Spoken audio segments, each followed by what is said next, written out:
vivons à une époque qui est vraiment unique dans l'histoire.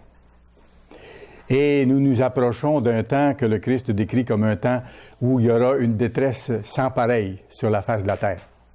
Mais déjà, les événements qui sont autour de nous maintenant et qui s'en vont dans cette direction-là nous font réaliser que nous sommes dans une époque unique dans l'histoire.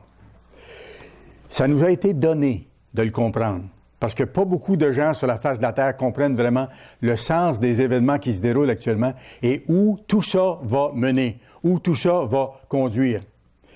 Ça nous a été donné également de pouvoir savoir quoi faire maintenant, au moment où nous sommes, dans des temps relativement calmes encore, et quoi faire devant ce qui vient. Et lorsque nous serons rendus plus proches ou même à l'intérieur des grands événements qui se préparent. Le titre de mon message aujourd'hui va exactement dans ce sens-là, être constamment proche de Dieu. Être constamment proche de Dieu. On nous dit, et c'est vrai, il nous faut prier chaque jour. Jamais on ne doit passer une journée sans s'adresser à notre Dieu, sans mettre notre journée entre ses mains et lui demander de faire sa volonté, d'être avec nous, de nous guider dans nos décisions pour qu'on fasse sa volonté, qu'on développe son caractère et qu'on soutienne son œuvre. Chaque jour, on doit le prier, c'est vrai. Et chaque jour aussi, comme M. Ménédite nous y invite tellement souvent, on doit étudier sa parole, lire, plus que lire, mais étudier, approfondir ce que ça veut dire, ce livre-là, les paroles de Dieu, et en vivre. Et c'est à ça que j'en viens, c'est que prier et étudier, est-ce que ça suffit? Ça ne suffit pas. Il faut être capable d'aller plus loin pour ne pas être, comment je dirais, chrétien seulement des lèvres. Ou être chrétien seulement parce qu'on fait une certaine routine de prier, de lire, puis ensuite aller à nos occupations comme si c'était quelque chose de différent de notre vie.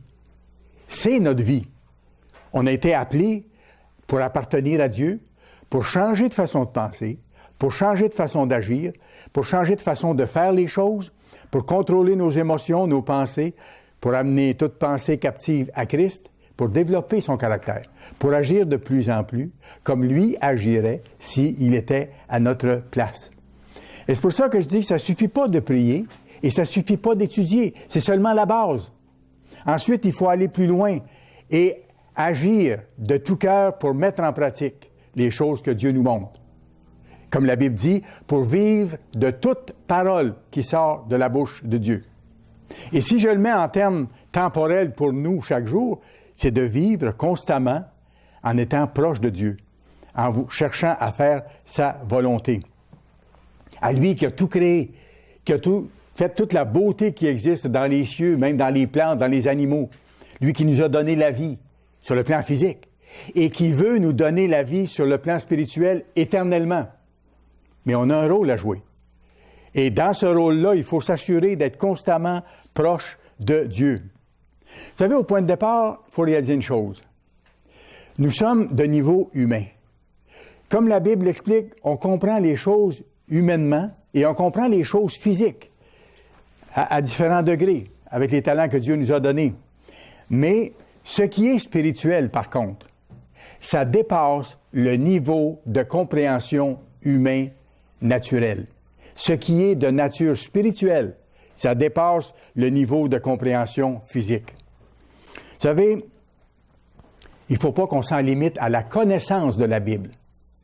Certains individus connaissent très bien la Bible, l'ont lu pendant des années, des années, des années. Ces gens-là peuvent vous citer les versets presque par cœur, sinon par cœur. Mais un certain nombre de ces gens-là, malheureusement, n'ont pas la compréhension spirituelle de ce qu'ils disent ou de ce qu'ils ont lu ou de ce qu'ils peuvent citer par cœur. Il ne faut pas se laisser impressionner par ces choses-là. C'est ceux qui font la volonté de Dieu qui appartiennent à Dieu. Le Christ a bien dit, c'est pas ceux qui disent « Seigneur, Seigneur » ou qui connaissent leur Bible par cœur ou qui peuvent en parler des heures de temps, qui vont entrer dans le royaume de Dieu, mais ceux-là qui font la volonté de Dieu. J'ai connu, je me rappelle, à un moment donné, un homme qui ne savait pas lire. On lui a lu la Bible au cours des mois et des années. Cet homme-là s'est converti, il a été baptisé et il est mort dans la foi. Il attend sa couronne actuellement. Ce n'était pas un grand érudit selon le monde actuel. Pourtant, il connaissait les choses les plus importantes de l'existence humaine et il les comprenait spirituellement. Il n'aurait pas pu tout vous citer les versets par cœur, mais il savait ce que c'était et il en a vécu et ça a été un exemple vivant de quelqu'un qui est un serviteur de Dieu, qui comprend les choses de niveau spirituel. Il avait la connaissance, mais il avait la compréhension. Et cette compréhension-là, c'est important qu'on le sache, ne vient que par le Saint-Esprit de Dieu. Et on obtient le Saint-Esprit de Dieu pour comprendre les choses spirituelles que si nous travaillons à lui obéir. Si on ne travaille pas pleinement et de tout cœur à lui obéir, la compréhension n'est pas là, même si on a toute la connaissance. Je vais plus loin. On est à l'époque de Laodicée, c'est clair. L'époque de Philadelphie est terminée. Mais les vrais serviteurs de Dieu doivent continuer à être des Philadelphiens, à avoir tout leur cœur dans l'œuvre, à avoir de l'amour les uns pour les autres, à mettre leurs priorités en Dieu, à marcher avec lui, à être constamment proche de lui, de tout cœur, pour lui obéir. Les Laodicéens, ils ont la connaissance. Ce sont des membres de l'Église. Ils ont la connaissance, mais ils n'ont pas la compréhension. Pourquoi est-ce qu'ils n'ont pas la compréhension? Parce qu'ils ne changent pas tout ce qu'ils ont à changer dans leur vie. Donc, ils en restent davantage au niveau de la connaissance plutôt que d'aller du côté de la compréhension. Et ils ont encore un bout de chemin à faire pour vraiment appartenir à Dieu. Et ils ne changent pas vraiment. Et c'est pour ça que si vous allez voir dans Apocalypse 3, lorsque Dieu décrit l'attitude des Laodicéens, il dit « Tu ne sais pas que tu es pauvre, aveugle, nu, que tu ne comprends pas. Tu ne le sais pas que tu ne comprends pas. Parce que tu ne mets pas en pratique les choses que tu dois mettre en pratique comme tu devrais le faire. Tu y vas à moitié. » Mais si on fait le contraire, si on essaie de servir Dieu de tout notre cœur, même si on n'est pas parfait, Dieu le sait qu'on n'est pas parfait. Il sait de où on part. Dieu est patient. Sa miséricorde est immense. Et il est toujours prêt à aider la personne qui se repent, qui regrette d'avoir manqué son coup encore sur tel point, mais qui va devant le trône de miséricorde pour être pardonné, pour être secouru. Dieu l'aide encore. Dieu ne le met pas de côté. Absolument pas. Et Dieu va conduire cette personne-là plus loin. Et si nous faisons ça, si nous continuons de nous repentir activement dans tous les aspects de notre vie, Dieu va nous donner la force. Il va nous aider à passer à travers les tests, les épreuves, les obstacles qu'il va y avoir. Et vous allez de plus en plus voir Dieu en tout. Le voir intervenir directement dans votre vie, même dans les petites choses de vos journées. Pourquoi? Parce que si vous faites ça, vous allez être en train de marcher avec lui. Si vous marchez avec lui, c'est qu'il est avec vous. Il est tout proche. Et si je lui parle le matin, je remets ma journée entre ses mains, que j'étudie sa parole, que je m'en nourris en commençant ma journée et qu'ensuite je m'applique à faire les choses que je connais, à être la culture de Christ, Dieu sera avec moi et il va me guider dans les choses que j'aurai à faire au cours de la journée. Et si je lui demande son aide, il va me répondre. Indéniablement, infailliblement, Dieu répond à celui qui demande. Demandez et vous recevrez. Mais demandez si vous êtes proche de lui. C'est ça la différence. Les Israélites, nos anciens ancêtres, ont crié à Dieu et ils sont sortis de l'Égypte. Ils étaient esclaves. Ils étaient dans une situation épouvantable. Nous, Dieu nous a sortis de l'Égypte moderne, de cette société qui n'est pas le monde de Dieu. Il nous a sortis de là. Il nous a aidés à voir autre chose, à avoir la connaissance de ce qui s'en vient, le merveilleux monde à venir. Et il a dit, je mets tout à votre disposition. Je vous donne mon esprit pour que vous soyez capables de vaincre vos faiblesses et d'aller plus loin, de vivre selon toute parole qui sort de ma bouche. Mais vous avez une part à faire, vous avez un rôle à jouer. Et de vous éloigner du mal et de prendre la décision claire de mettre en pratique les choses que je vous montre en me suppliant régulièrement de vous donner la force d'être capable de le faire. Et je vais le faire. Parce qu'il veut nous amener à terme. Dieu avait dit aux Israélites, laissez ce qui est mal derrière vous. Laissez l'Égypte derrière. Et vous vous rappelez, on a vu souvent, quand on a étudié ce contexte-là, que les Israélites ont quitté l'Égypte, mais que l'Égypte ne les a jamais quittés. Ils ont gardé dans leur cœur les choses d'autrefois. Et nous, on ne doit pas garder nos anciennes façons de faire dans notre cœur.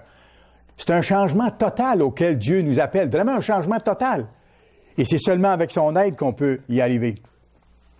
Vous savez, c'est triste, mais il y a certains baptisés dans l'Église qui continuent de garder leur nature humaine ou une partie de leur nature humaine, qui ne sont pas vraiment déterminés à travailler pour tout éliminer ce qu'ils ont à éliminer.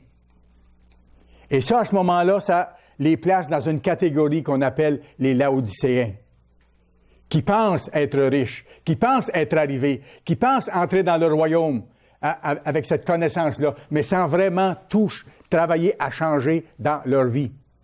C'est triste de voir ces choses-là. Mais certains baptisés gardent leur nature humaine ou gardent une partie de leur nature humaine sans vraiment travailler, là, et je parle de travailler avec zèle pour arriver à vaincre leur faiblesse et à développer le caractère de Dieu. Vous savez, avec Dieu, c'est tout ou rien. Ça ne veut pas dire qu'on doit être parfait tout de suite. Je ne le suis pas. Et je ne le serai pas tant que le Christ ne m'aura pas rendu parfait au jour de son retour. Mais il faudra que je sois en train de continuer à me perfectionner jusque-là. C'est ça le cheminement que nous devons faire. Mais certains baptisés dans l'Église gardent leur nature humaine, avec toutes sortes de raisonnements. La nature humaine, vous savez, elle est basée sur le cœur tortueux de l'homme. On a nos petits raisonnements. Je sais que je suis un être humain aussi, puis je dois me battre contre ça aussi. Certains vont dire, je ne changerai pas telle chose parce que, ou j'aime ça, ça me plaît tellement. Vous savez? Et là, je suis ma convoitise, je suis mes désirs humains plutôt que de suivre la volonté de Dieu. Ou ce que je fais, c'est pas si mauvais que ça, après tout. Quand je compare à certaines personnes qui font des choses pires que moi, donc je suis meilleur qu'eux. Et si je suis meilleur que d'autres qui, selon moi, font pire, donc, aux yeux de Dieu, je dois être bon. Absolument pas. Mauvaise réponse. Je suis mauvais parce que je ne suis pas en train de changer ce à quoi je me suis engagé le jour de mon baptême. J'ai dit à Dieu, je t'appartiens, fais ce que tu veux de moi. Montre-moi à tout changer, à devenir comme le Christ. Je ne suis pas du tout comme le Christ, mais je veux devenir comme lui. Alors certains disent, c'est pas si mauvais ce que je fais. Alors voyez-vous, ça donne une impression d'assurance, mais c'est une fausse assurance. C'est basé sur les sables mouvants de la civilisation de Satan. D'autres vont dire, j'ai encore du temps, le Christ n'est pas revenu. Et on sait que c'est pas pour demain matin, c'est d'ici quelques années, on ne sait pas exactement combien, mais j'ai encore du temps. Est-ce que vous serez là demain matin? Est-ce que vous serez là la semaine prochaine? Vous qui dites qu'il y avait encore du temps? C'est quoi avoir du temps? Vous pouvez être mort demain. Vous pouvez vous endormir ce soir et que l'histoire pour vous soit terminée alors que vous avez eu le temps que Dieu vous a donné pour faire ce que vous aviez à faire. Et moi aussi. Alors voyez-vous que cette argumentation-là, elle est fausse. Elle est complètement biaisée, complètement faussée. D'autres vont dire, avec cette fausse assurance de ceux dont je viens de vous parler, d'autres vont dire, quand je vais voir les sacrifices recommencer à Jérusalem, là, je vais mettre le paquet pour changer. Essayez pas de négocier avec Dieu en disant à Dieu, tu m'as appelé trop tôt, laisse-moi faire mes choses comme je veux. Et quand va venir le temps, là, je ferai ce que tu me demandes de faire. Ne jouez jamais ce jeu-là avec Dieu. Ne jouez jamais ce jeu-là avec Dieu. Parce que, voyez-vous, quand on sait que les sacrifices vont recommencer et on sait qu'à partir de là, il y aura un temps déterminé avant le retour de Christ, mais quand les sacrifices vont recommencer, si vous n'avez pas fait les efforts de vous préparer d'ici là, qui vous assure que vous allez comprendre ce qui se passe, que vous allez prendre la bonne lecture des événements et que vous allez savoir comment réagir à ce moment-là? Vous aurez la connaissance. Vous aurez la connaissance, parce que vous savez que les sacrifices vont reprendre. La connaissance, vous l'avez. Mais si vous n'êtes pas prêt, parce que vous ne vous êtes pas préparé, vous n'aurez pas la compréhension. Et si vous n'avez pas la compréhension, vous ne serez pas là où vous devriez être à ce moment-là. Et vous n'aurez pas les bénédictions que Dieu va accorder à ses fidèles serviteurs qui sont imparfaits, mais qui travaillent continuellement à vraiment changer tout ce qu'ils ont à changer dans leur vie à mesure que Dieu leur montre de changer. J'ai entendu un autre raisonnement déjà aussi. pense que ça vaut la peine que je vous le dise. De quelqu'un qui était dans l'Église. La personne m'avait dit, le Christ a dit, « Je ne perdrai aucun de ceux que le Père m'a donnés. » Est-ce que c'est biblique ou pas? C'est biblique, vous pouvez le voir. « Je ne perdrai aucun de ceux que le Père m'a donnés. » La personne m'a dit, « Je suis assuré de mon salut. » Et cette personne-là avait des choses à changer, grosses comme l'édifice ici, qui étaient tellement évidents pour plein de gens autour, sauf pour la personne en question. Même que j'avais déjà parlé à cette personne-là en lui disant de faire attention, de changer certaines choses. Et ça avait été très mal reçu. La personne était assise sur sa compréhension de la petite connaissance qu'elle avait. Le Christ a dit, « Je ne perdrai aucun de ceux que le Père m'a donnés. » Et lui se considérait comme un de ceux-là. Mais pour bien comprendre ce qui a été dit là, il faut savoir qui parlait. C'était le Christ. Le Christ, lui, ne nous perdra pas en cours de route. Parce qu'il a dit, « Je te délaisserai jamais, je t'abandonnerai jamais. » Autrement dit, lui va faire sa part du contrat jusqu'au bout.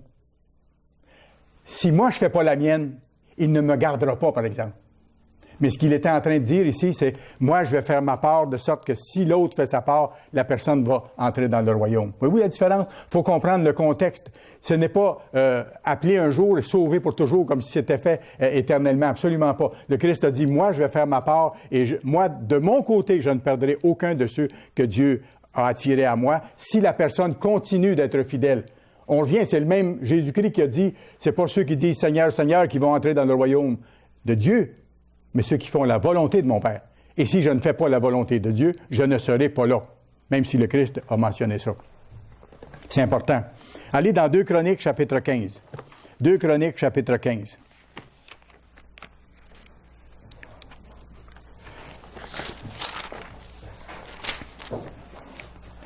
Ici, c'est le prophète Azaria qui va avertir le roi Asa de détruire l'idolâtrie qu'il y avait dans la nation. Regardez versets 1 et 2. « L'Esprit de Dieu fut sur Azaria. » Et Dieu se sert de ses serviteurs, les ministres, ou à ce moment-là, les prophètes, pour avertir les siens, pour avertir sa nation, ou pour avertir les membres de l'Église, pour les mettre en garde, pour les encourager, les diriger. « L'Esprit de Dieu fut sur Azaria, fils d'Obed.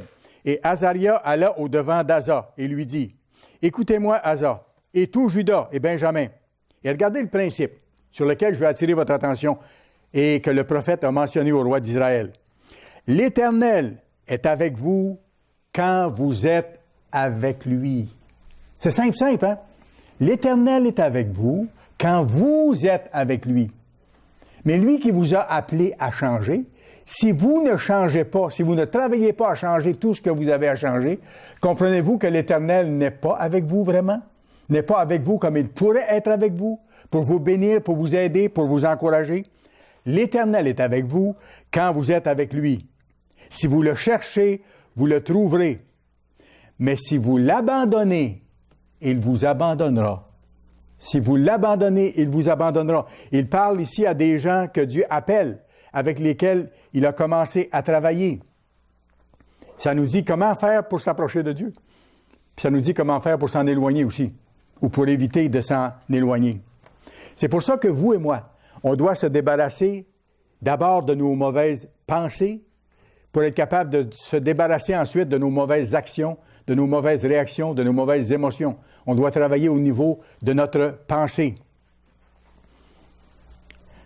On ne réalise pas toujours qu'on est en train de s'éloigner de Dieu quand on fait des choses douteuses ou ce genre de faiblesse-là. Mais quand on fait ça ou quand on garde des choses qu'on doit changer, à ce moment-là, on s'éloigne de Dieu sans s'en rendre compte et on s'affaiblit. Ésaïe 59. C'est très clair. Ésaïe 59, on va lire le verset 1 et 2. Non, la main de l'Éternel n'est pas trop courte pour sauver. Quand on crie à lui pour avoir l'aide dans quelque situation que ce soit, non, la main de l'Éternel n'est pas trop courte pour sauver, ni son oreille trop dure pour entendre. L'Éternel entend toujours les prières qu'on lui adresse. Mais, il y a un mais ici, là. Mais ce sont vos crimes qui mettent une séparation, un mur entre vous et votre Dieu. Ce sont vos crimes, les fautes que vous gardez, que je garde, si c'est le cas, qui mettent un mur entre Dieu et moi. Ce sont vos péchés qui vous cachent sa face et l'empêchent de vous écouter. Et je vais plus loin, et l'empêchent de vous bénir. Aussi simple que ça. On a besoin actuellement de ces bénédictions. Et on aura encore plus, dans le futur proche, besoin de ces bénédictions, de sa protection, de son aide, de ses consolations, pour nous aider à passer à travers. Il ne faut pas qu'il y ait de barrière entre moi et Dieu. Et c'est ce à quoi je dois travailler pour être toujours proche de lui, pour marcher constamment avec lui, pour être toujours proche de lui. Vous savez, humainement, on a tendance à être tenté de se convaincre nous-mêmes que nous n'avons pas péché ou que nos péchés ne sont pas si graves. Mais M. Appartient l'a expliqué souvent, un péché, c'est un péché. Il n'y a pas de grand et de petit péché. Un péché, c'est la transgression. Et un péché, c'est de se couper de Dieu. Et regardez Jean chapitre 9. Ça vaut la peine qu'on aille voir ce verset-là qui est très, très clair. Ce que le vieil apôtre Jean a écrit ici, Jean chapitre 9, et le verset 31. Très clair. Nous savons que Dieu n'exauce point les pécheurs. Oh! Nous savons que Dieu n'exauce point les pécheurs. Bien sûr, les pécheurs de façon générale dans le monde, d'accord. Mais ceux qui continuent à pécher et qui ont été appelés, qui ont développé un rapport avec Dieu, si ces gens-là continuent à garder des fautes dans leur vie, il est clair ici, Dieu dit, Dieu n'exauce point les pécheurs. Mais si quelqu'un l'honore et fait sa volonté, ou soyons plus précis, on n'est pas parfait, travaille à faire sa volonté au mieux avec l'aide de Dieu, il l'exauce. Il l'exauce selon les besoins réels de cette personne et en vue d'accomplir le but pour lequel Dieu lui a donné la vie physiquement et spirituellement, c'est-à-dire l'amener à faire partie de sa famille pour l'éternité. En comprenez-vous que je ne dois pas laisser de mur entre moi et Dieu pour que Dieu soit empêché de m'écouter quand je vais à genoux pour lui parler avec un cœur sincère? Même si j'ai un cœur sincère, si je garde des choses que je n'ai pas à garder dans ma vie, le mur est là. Et Dieu ne m'entend pas. Il attend que je me repente. Bien sûr, même quand on est baptisé, on a des tests. On a des tests avant d'être baptisé.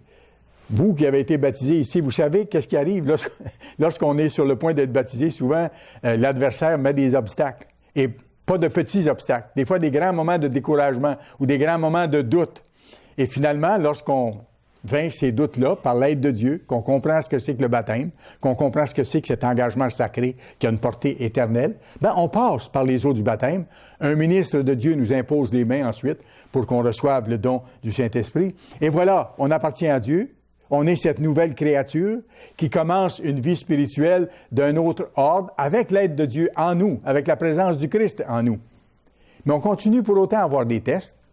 Et c'est pas sans raison, parce que c'est avec ces tests-là et ces épreuves-là que Dieu développe en nous son caractère, à mesure qu'on se fie à lui, qu'on demande son aide, qu'on apprend à prendre les bonnes décisions, qu'on tire leçon de nos erreurs passées et tout ça. Là, on développe son caractère. Et Dieu, en ça, nous prépare pour les fonctions qu'on aura dans le monde à venir. Mais on peut avoir l'assurance que Dieu nous aime lorsqu'on passe par les eaux du baptême, qu'on s'engage à marcher dans ses voies.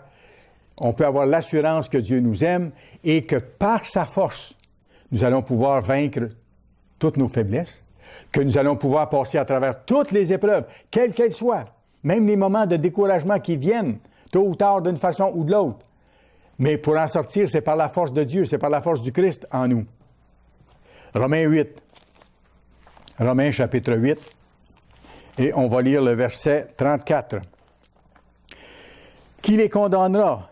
Christ est mort, bien plus. Il est ressuscité et il est à la droite de Dieu. Et regardez, et il intercède pour nous. Le Christ intercède pour nous. Pourquoi? Écoutez, il a payé un prix tellement grand pour que vous soyez appelés, pour que vous soyez lavés de vos fautes dans les eaux du baptême, pour qu'ensuite vous receviez son esprit, l'Esprit de Dieu, et qu'il puisse travailler avec vous pour vous amener à terme, pour que vous accomplissiez le but pour lequel vous existez, pour lequel il vous a appelé. Pensez-vous qu'il va vous laisser tomber? Non, il ne vous laissera pas tomber.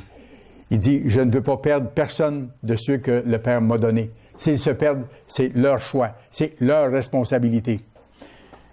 Mais le Christ intercède pour nous. Et il continue en disant, verset 35, « Qui nous séparera de cet amour incroyable du Christ? Sera-ce la tribulation, l'angoisse, la persécution, la faim, la nudité ou le péril ou l'épée, selon qu'il est écrit, c'est à cause de toi qu'on nous met à mort tout le jour, qu'on nous regarde comme des brebis destinées à la boucherie. Mais dans toutes ces choses, nous sommes plus que vainqueurs. Nous sommes plus que vainqueurs malgré les épreuves, les tests. Nous sommes plus que vainqueurs. Comment? Par celui qui nous a tant aimés. Par celui qui nous a aimés. Parce que c'est par la force du Christ en nous que nous pouvons réussir ces choses-là, à passer à travers toutes les épreuves et les difficultés, les découragements, les moments creux, les attaques des autres, tout ce que vous voulez, quelles que soient les situations. Verset 38. « Car j'ai l'assurance, voyez-vous, c'est pas peut-être, là, j'espère, non, j'ai l'assurance que ni la mort, ni la vie, ni les anges, ni les dominations, ni les choses présentes, ni les choses à venir, ni les puissances, ni la hauteur, ni la profondeur, ni aucune autre créature ne pourra nous séparer de l'amour de Dieu manifesté en Jésus-Christ, notre Seigneur. » Une assurance absolue. Autrement dit, si je fais ma part, je suis assuré que je vais me rendre, quelles que soient les choses par lesquelles j'ai à passer.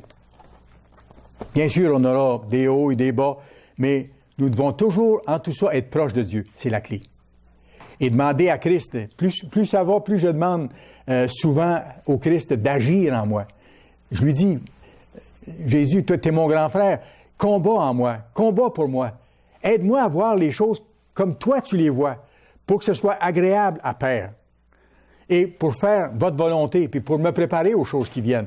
Combat en moi. C'est toi le chef de l'armée de l'Éternel. C'est toi le Tout-Puissant comme Père. Comme Père et Tout-Puissant.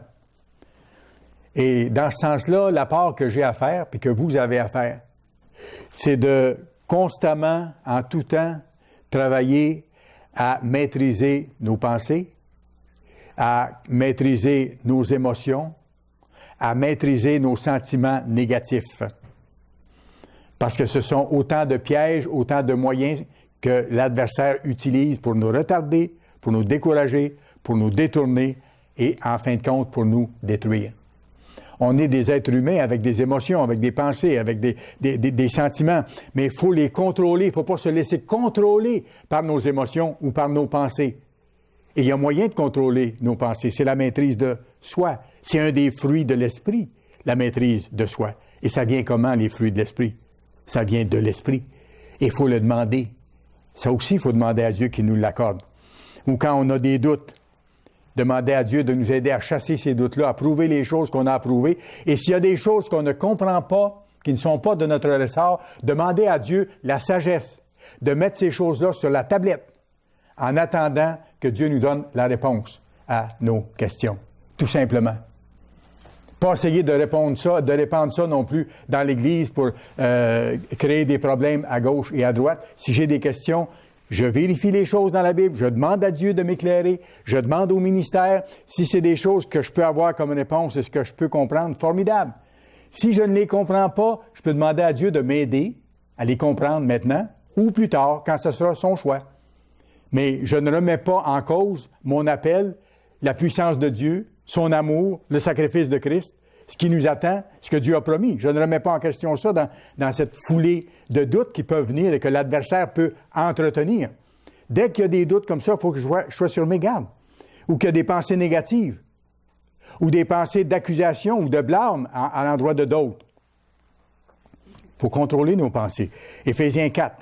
Éphésiens chapitre 4.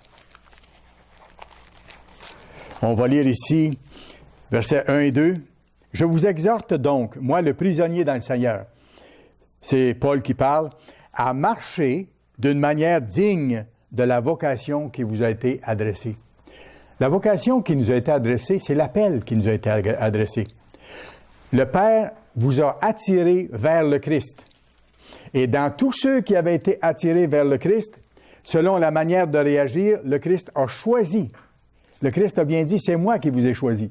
Mais c'est le Père qui attire, on le sait. Alors le Christ dit, je vous ai choisi et je travaille avec vous. et je vous promets de vous amener à terme si vous êtes fidèles, si vous faites votre part. Mais nous, notre part, c'est de marcher de façon digne de cet appel-là, de cette vocation-là, en toute humilité, en sachant que j'ai encore énormément de choses à apprendre. J'ai encore énormément de choses à apprendre. Et j'en aurai jusqu'au retour de Christ. Et j'en aurai sans doute encore après à apprendre. Voyez-vous? Mais c'est l'attitude que nous devons avoir. Pas celle de vouloir dire, moi je sais tellement de choses que je peux enseigner les autres, même si je suis un membre d'Église, et que je peux leur dire quoi faire ou les corriger ou quoi que ce soit. Non. Il dit, en toute humilité et douceur, avec patience, vous supportant les uns les autres avec amour, parce qu'on n'est pas parfait. Et parfois, on peut, sans s'en rendre compte, blesser quelqu'un ou créer certaines choses qui ne sont pas souhaitables. À ce moment-là, on peut s'excuser lorsqu'on s'en rend compte et travailler à agir autrement dans le futur. Mais on fait partie de la même famille. Et comme une famille, on doit s'encourager, pas se détruire ou se décourager. Vous supportant les uns les autres avec amour, vous efforçant de conserver l'unité de l'esprit. On attend la même chose. On croit au même Dieu. On croit au même Évangile. On fait la même œuvre. Ce tout petit troupeau de Dieu-là doit avoir une unité. Vous efforçant de conserver l'unité de l'esprit par le lien de la paix. Par le lien de la paix. Il y a un seul corps, un seul esprit, comme vous avez été aussi appelés à une seule espérance par votre appel, par votre vocation. Il y a un seul Seigneur, une seule foi, un seul baptême. Il ne peut pas y avoir 3 ou 4 sortes de baptêmes dans différentes organisations. Il y a un seul baptême.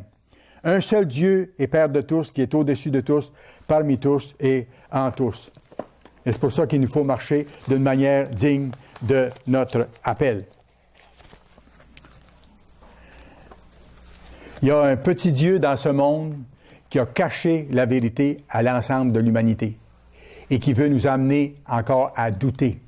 Ça, vous trouvez ça dans 2 Corinthiens 4, versets 3 et 4. Vous pourrez le lire vous-même.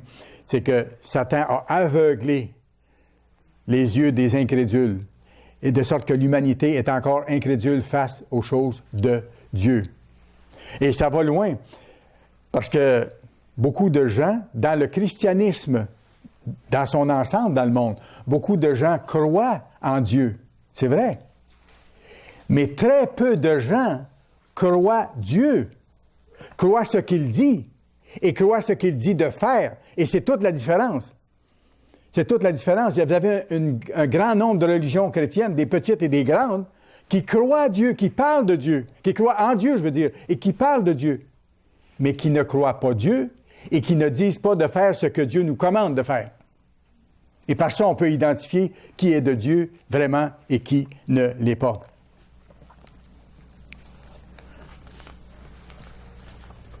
Apocalypse 12, verset 9. Apocalypse 12, verset 9. C'est une grande réalité à laquelle nous devons faire face, qui est décrite ici. Et il fut précipité, le grand dragon, le serpent ancien, appelé le diable et Satan, celui qui séduit toute la terre. C'est pas peu de choses. Quand on dit ça dans nos émissions de télévision, je pense que les gens ne réalisent pas ce que ça veut dire vraiment. Satan a séduit toute la terre. C'est pas peu de choses, là. C'est pas quelques millions de personnes à gauche et à droite.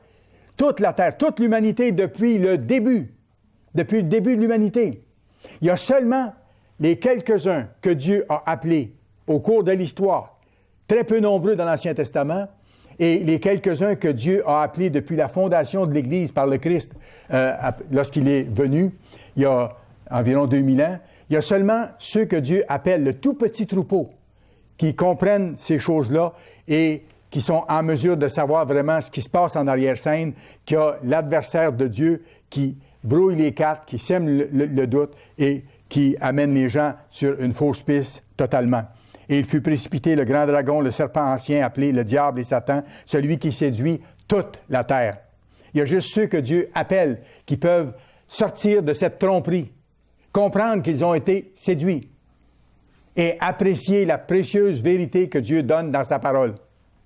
Et il fut précipité sur la terre et ses anges furent précipités avec lui. Verset 10. Et j'entendis dans le ciel une voix forte qui disait, « Maintenant le salut est arrivé, ainsi que la puissance du règne de notre Dieu Bientôt, ça sera proclamé, et l'autorité de son Christ. Car il a été précipité, on revient là-dessus, l'accusateur de nos frères, celui qui les accusait devant notre Dieu jour et nuit. L'accusateur, c'est lui. Alors, il faut se méfier. Ne jamais craindre Satan, mais s'assurer d'être proche de Dieu et de travailler à faire sa volonté. Psaume 115. Psaume 115, s'il vous plaît.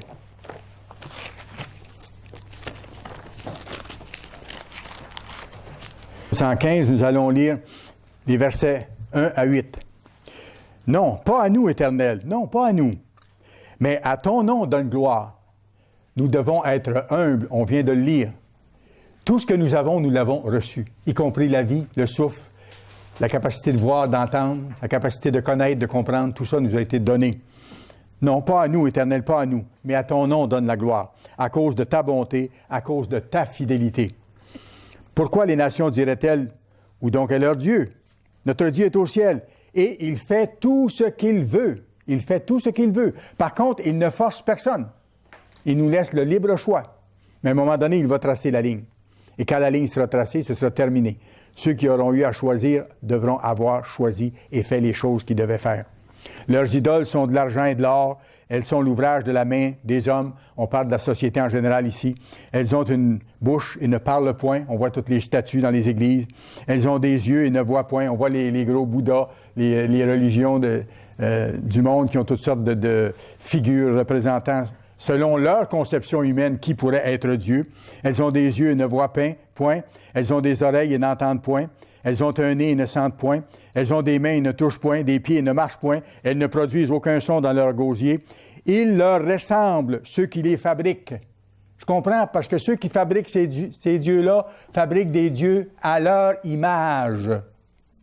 C'est intéressant, hein? Dieu a créé l'homme à son image pour qu'on devienne, à travers les expériences et par son Saint-Esprit, à son image. Mais les êtres humains qui ont rejeté Dieu, qui ont suivi Satan, se créent des dieux à leur image. Dieu a dit, vous voulez vous faire des dieux? Allez-y. Vous allez voir que ces dieux-là ne vous aideront pas beaucoup. Ils ne sont pas capables de parler, ils ne sont pas capables d'entendre, ils ne sont pas capables de répondre.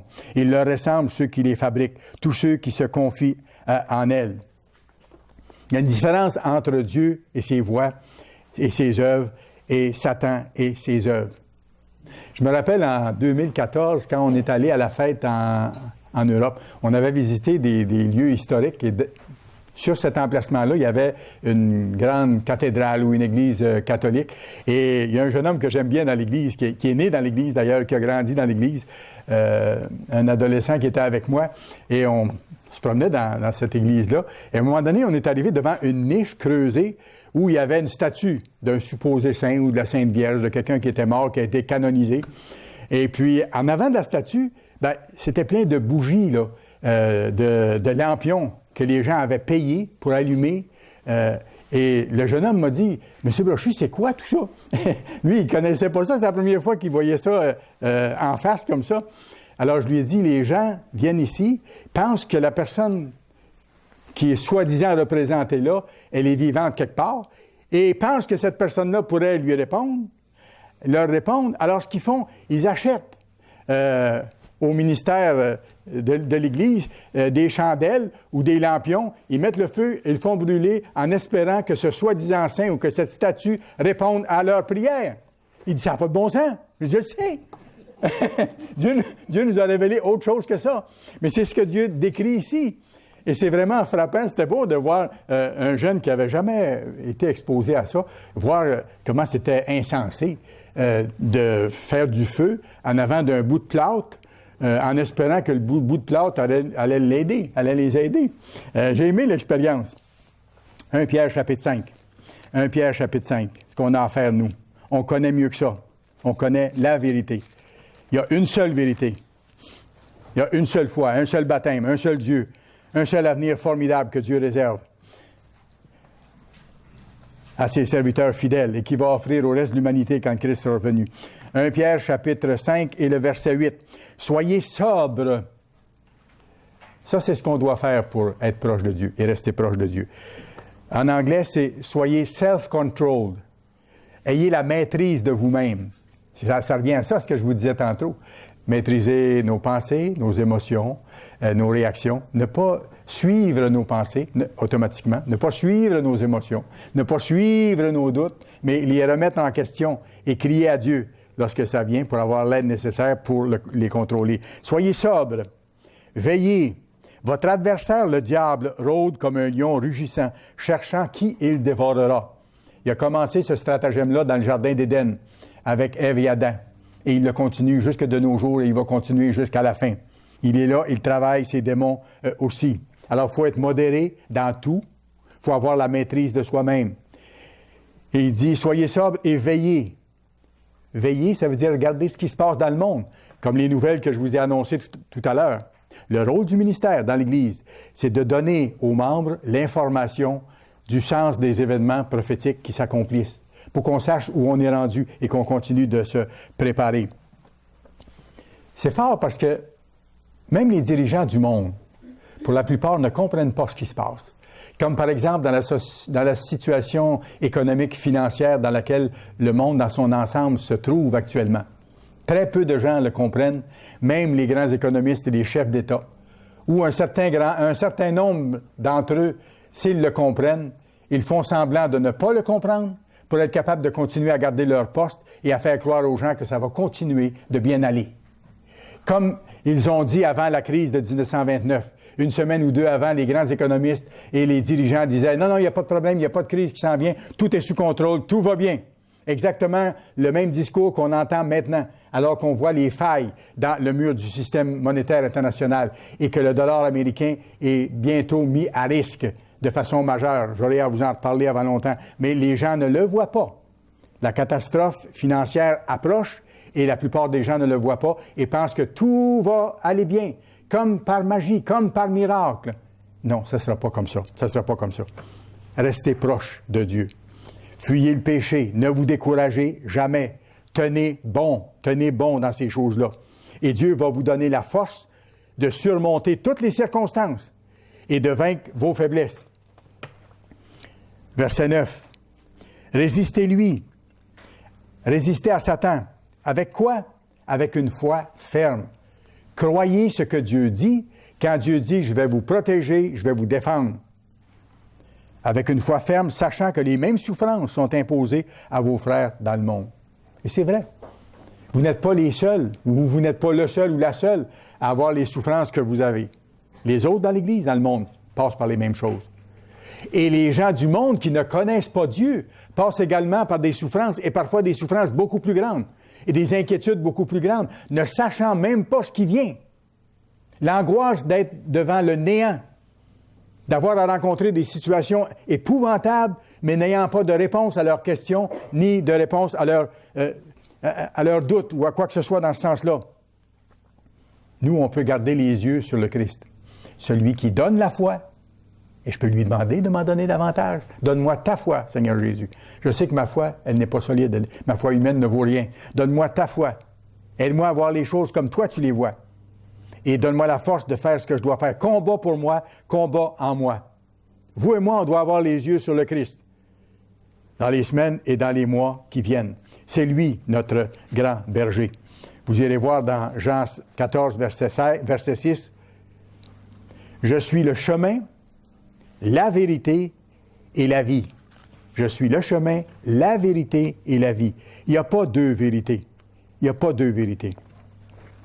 On a vu tantôt le Christ intercède pour nous et on sait que le Christ vit en nous si nous lui demandons de vivre en nous par son Saint-Esprit. Lorsqu'on est baptisé, qu'on reçoit son Saint-Esprit, le Christ vit en nous. Et il agit en nous si notre cœur est disposé à ça, si on se soumet à lui, humblement. On a vu l'aspect humilité, à quel point c'est important tantôt. Et qu'on lui demande de voir les choses à sa façon et de faire les choses que nous devons faire.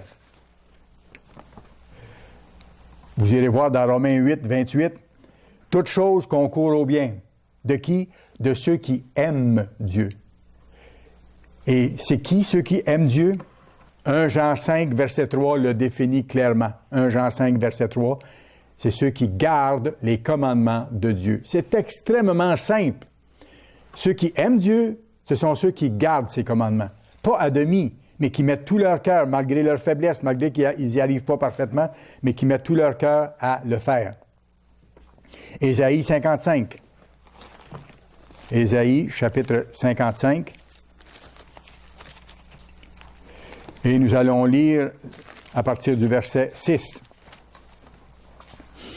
Et ça s'adresse à nous maintenant de façon particulière. C'est un principe qui a toujours été vrai. Mais surtout à nous qui sommes rendus au temps de la fin, et comme je mentionnais au début du sermon, qui vivons une époque sans pareille dans l'histoire humaine. Ça s'adresse à nous particulièrement. Cherchez l'Éternel. Donc approchez-vous de Dieu. Cherchez l'Éternel pendant qu'il se trouve. Parce que le jour vient où Dieu ne se laissera plus trouver, que cette étape-là sera terminée. Cherchez Dieu pendant qu'il se trouve encore. Invoquez-le, tandis qu'il est prêt. Que le méchant abandonne sa voie et l'homme d'iniquité ses pensées, qu'il retourne à l'Éternel qui aura pitié de lui. Et si vous vous êtes malheureusement éloigné de lui, c'est le temps de revenir. Il y a encore du temps, c'est pas terminé. On peut chercher l'Éternel pendant qu'il se trouve encore, mais ne pas prendre la chance d'arriver trop tard et que la porte du royaume soit fermée, comme pour les vierges folles. Que le méchant abandonne sa voie et l'homme d'iniquité ses pensées, qu'il retourne à l'Éternel, qui aura pitié de lui. À notre Dieu, c'est tellement encourageant, qui ne se lasse pas de pardonner. Pour nous, c'est maintenant. Je vous apprends rien, mais c'est pas dans 10 ans. Pour nous, c'est maintenant.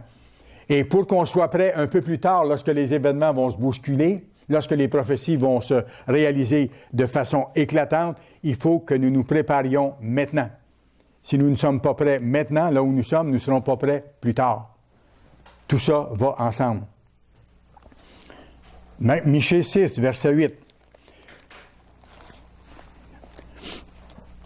Michée 6, verset 8. Ici, Dieu nous donne le plan à suivre pour marcher avec lui, pour être proche de lui. Michée 6, verset 8. On t'a fait connaître, ô homme, ce qui est bien. Et c'est vrai, Dieu vous a révélé ce qui est bien. Dieu vous a révélé, à vous et à moi, qu'est-ce qu'on doit faire. Il nous a montré ses lois, ses commandements, ses fêtes. Et il a dit, observez-les. Laissez les fêtes du monde de côté. Abandonnez ces choses-là qui sont des choses qui ne sont pas de Dieu, au contraire, qui sont de l'adversaire. Faites ce que je vous dis. On t'a fait connaître, ô homme, ce qui est bien. Et ce que l'Éternel demande de toi. Vous n'êtes pas en cachette que Dieu fonctionne. Il révèle à ceux qui l'appellent ce qu'ils doivent faire. Qu'est-ce qu'on doit faire? C'est que tu pratiques la justice. La justice de Dieu, c'est l'observance de ses lois. La justice de Dieu, c'est l'observance de ses lois. 1, que tu pratiques la justice. 2, que tu aimes la miséricorde. Parce que Dieu est miséricordieux envers moi, moi, je dois être capable de pardonner à qui que ce soit, qui m'a fait ou qui m'ont fait quoi que ce soit. Parce que j'ai fait pire. J'ai causé la mort du Christ, moi, personnellement. Et vous pouvez dire la même chose. Alors, c'est pour ça que Dieu aime celui qui aime la miséricorde. Et ça fait partie d'une des choses qu'on doit faire, une des 3 choses majeures. Pratiquer la justice de Dieu, aimer la miséricorde, l'exercer, et marcher humblement avec Dieu. Lui demander de me montrer ce que j'ai encore à changer, de me donner la force de le faire, de m'encourager de différentes façons, de m'aider à être un encouragement pour ceux autour de moi aussi. Psaume 145. Psaume 145, ça c'est vraiment formidable. C'est une promesse fantastique de Dieu, tellement encourageante. Psaume 145, versets 18 et 19.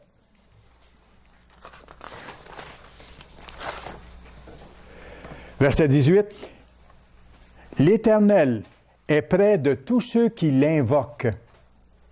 Mais je vous rappelle, ce n'est pas ceux qui disent Seigneur, Seigneur, là, c'est ceux qui font la volonté de Dieu, qui lui appartiennent et à qui Dieu répond. L'Éternel est près de tous ceux qui l'invoquent, de tous ceux qui l'invoquent avec sincérité. Et la sincérité, c'est de faire sa volonté, de travailler à faire sa volonté. Il accomplit les désirs de ceux qui le craignent. Craindre Dieu, c'est marcher dans ses voies, mettre ses lois en pratique. Il entend leurs cris et il les sauve.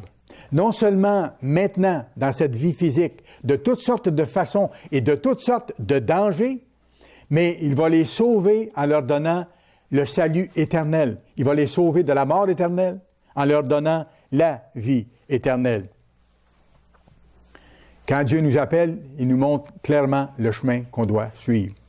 Il dit, voici, j'ai mis devant toi la vie et la mort. Choisis la vie, afin que tu vives, toi et tes enfants, toi et tes descendants. C'est le même choix qu'on a à chaque fois que Dieu appelle quelqu'un. C'est le choix que nous avons. C'est le choix que la personne a. Vous pourrez aller voir Deutéronome 30, versets 15-16, Deutéronome 30, 15-16 et 19-20. La même promesse s'adresse à ceux qui l'appellent aujourd'hui. Absolument. Et la foi, c'est notre base, mais pas notre foi, la foi de Christ en nous. Encore là, c'est encourageant, parce que c'est pas moi qui dois avoir la foi. C'est pas moi qui dois avoir ma foi et qui dois travailler avec ma foi. Je dois demander la foi du Christ. Ça prend du temps à comprendre ça. Mais une fois qu'on l'a compris, on insiste pour que Dieu nous donne la foi du Christ. Pas penser que nous, on peut par nous-mêmes réussir quoi que ce soit. Ce que nous faisons, c'est l'Éternel qui l'accomplit pour nous. Toujours le même principe. Il faut toujours être accroché à lui. C'est pour ça que je vous donne le sermon d'aujourd'hui. Être constamment proche de Dieu. Lui demander son aide, le supplier de nous donner son aide. Hébreux chapitre 10, s'il vous plaît. Hébreux chapitre 10. Et le verset 19. Ainsi donc, frères, nous avons, au moyen du sang de Jésus, une libre entrée dans le sanctuaire. Pourquoi on a une libre entrée dans le sanctuaire devant le trône de Dieu, dans la salle du trône? C'est parce que le sacrifice de Dieu nous purifie lorsqu'on se repent de nos fautes et qu'on veut vraiment les abandonner et les changer. Nous avons, au moyen du sang de Jésus, une libre entrée dans le sanctuaire par la route nouvelle et vivante qu'il a inaugurée pour nous au travers du voile, c'est-à-dire de sa chair. Et nous avons un souverain sacrificateur établi sur la maison de Dieu. Approchons-nous donc avec un cœur sincère, dans la plénitude de la foi, de sa foi, le cœur purifié d'une mauvaise conscience. Demandons à Dieu de voir nos fautes telles qu'elles sont, et de nous encourager. Qu'on ne se décourage pas des voir, mais qu'on se mette en marche avec son aide pour s'en débarrasser. Les cœurs purifiés d'une mauvaise conscience et le corps lavé d'une eau pure. Verset 24. Veillons donc les uns sur les autres pour nous exciter à l'amour et aux bonnes œuvres. N'abandonnons pas notre assemblée comme c'est la coutume de quelques-uns, mais exhortons-nous réciproquement, et cela d'autant plus que vous voyez s'approcher le jour. Et le jour est proche.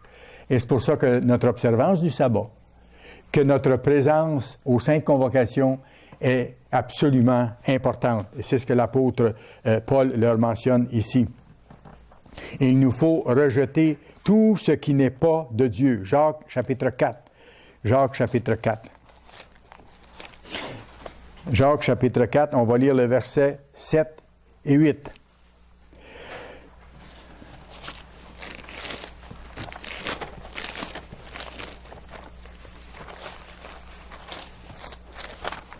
Jacques 4, 7 et 8. Soumettez-vous donc à Dieu. Et moi, je ramène ça au titre de mon sermon. Approchez-vous de Dieu. Faites un effort pour vous approcher de Dieu et rester proche de Dieu. Soumettez-vous donc à Dieu. En faisant ça, qu'est-ce que vous allez être capable de faire? Résister au diable. Vous allez avoir plus de force pour le faire.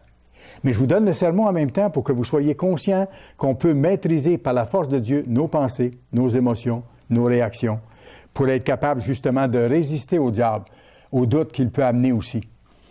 Sachant ça, tout de suite on va vers Dieu si on est proche et il nous répond pour nous donner la force. On change de place, on change d'endroit, on change de poste, ou on change de présence de quelqu'un qui est en train de nous amener quelque chose de douteux ou quoi que ce soit. Soumettez-vous donc à Dieu, résistez au diable et il fuira loin de vous. Résistez au diable et il fuira loin de vous. Approchez-vous de Dieu et il s'approchera de vous. C'est toujours la même chose. Nettoyez vos mains, il faut commencer par ça. Pécheurs, purifiez vos cœurs, hommes irrésolus. Et au point de départ, on est tous irrésolus. Il nous faut vraiment prendre la décision, être résolu, être déterminé et même demander à Dieu de nous donner davantage de détermination pour être capable de persister. Sentez votre misère. Et on est misérable au point de départ. On n'a aucune force, aucune valeur, aucune puissance, aucun avenir, à moins que Dieu ne nous donne tout ça. Soyez dans le deuil et dans les larmes, ce qui veut dire regretter ce que vous avez fait comme transgression de loi. Que votre rire se change en deuil et que votre joie en tristesse. Humiliez-vous devant le Seigneur et il vous élèvera.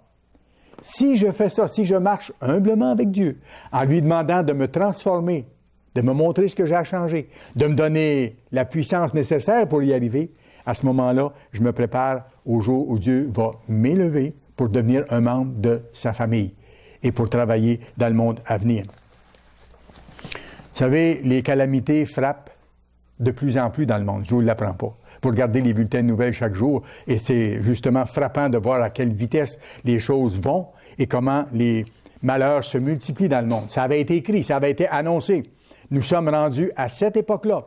Et c'est pour ça que nous, on doit être davantage conscients de ce qu'on doit faire, qu'on ne doit pas prendre notre appel à la légère, qu'on doit s'appliquer à faire les choses qu'on a à faire. Et c'est possible de les faire avec l'aide de Dieu pour arriver au but. Seul, c'est décourageant. Mais par la puissance de Dieu, c'est formidable parce qu'il se manifeste. Plus je m'approche de lui, plus il s'approche de moi. Et plus il se manifeste directement dans ma vie. Je le vois, je le sens, je le goûte et ça m'encourage. Et ce sera la même chose en ce qui vous concerne. Dieu vous aime, Dieu m'aime, Dieu aime ceux qu'il appelle de façon particulière. Il aime les autres aussi, il va les appeler un peu plus tard. Mais le petit groupe qu'il appelle maintenant, c'est avec eux qu'il travaille intensément. Et le Christ nous donne toute la force nécessaire pour que nous puissions y arriver. Vous savez une chose? Si certains d'entre nous n'y arrivent pas, ce ne sera pas la faute du Christ, mais ce sera la faute de la personne. Le Christ aura fait tout ce qu'il a à faire pour donner la chance à la personne de prendre ses décisions et d'arriver au but qui a été fixé par Dieu. Soyez certains, autrement dit, de l'amour de Dieu. Soyez certains de l'amour de Dieu. Il y a un avenir magnifique qui est en réserve pour tous ceux qui l'appellent. Restez constamment proche de Dieu par les moyens qu'on a vus aujourd'hui, qui sont des moyens simples, à notre portée, qu'on peut utiliser chaque jour. Marchez avec lui, comptez sur lui, confiez-vous à lui, confiez-vous à lui en lui disant vos craintes, vos peurs, vos doutes, vos besoins et tout ça, mais en lui demandant d'abord de vous montrer les choses à changer et de vous donner de faire sa volonté. Et vous allez le voir vous répondre. Plus vous allez être constamment proche de lui, plus vous vous approcherez de Dieu, plus lui va s'approcher de vous. On l'a vu à différentes places dans la Bible. Et plus il va se manifester directement dans votre vie. Et plus vous allez avoir l'assurance, quelles que soient les circonstances, d'entrer dans la vie éternelle, de faire partie du royaume de Dieu.